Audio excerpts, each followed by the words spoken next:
Երեք ուրեմն մի տեսանյութ էի նայում եւ մի այսպիսի քարոզչական նյութ են պատրաստել։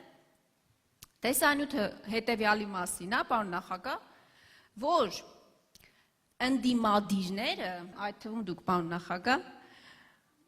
կաշառել են ռուսներին, որ մեր գյուղացիների մթերքը թույլ չտան մուտք գործի Ռուսաստանի Դաշնություն։ Պատկերացնում եք։ Ես ուղղակի ուզում եմ հասկանալ, ում եք հիմարի տեղ դրել։ Դուք իսկապես կարծում եք, որ մեր ժողովուրդը այդքան նայվ է, որ այդ ապուշություններին հավատա։ Լավ, պատկերացնենք իրավիճակ, որ ընդդիմադիրները կաշառել են Ռուսաստանին, որ մեր գյուղացու բերքը մնա չանա Հայաստանում ու ինչ-որ տրամադրություններ այսպես գեներացվեն հակաիշխանական։ Բա որ ընդդիմություն այդքան բան է կարում անել։ Բա դուք մեխի գլուխ եք։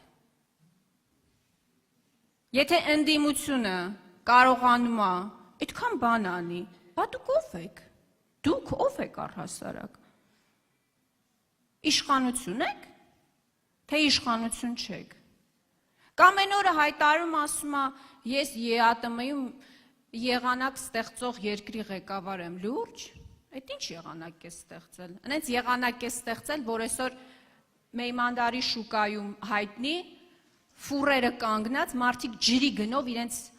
մթերքը իրացնում են, որովհետև Հայաստանից թույլ չեն տվել, որ մեքենաները գնան, որովհետև ասել են այնտեղից հետ են ուղարկելու։ Բայց այդ ինչ եղանակ է ստեղծել։ Դու միակ եղանակը, որ կարող է ստեղծել, այդ կարկուտն ու հեղեղն է, աշխարհաքաղաքական կարկուտը ու հեղեղը, որը թափվում է հետո հայ ժողովրդի գլխին, քեզ բան չի լինում դրանից։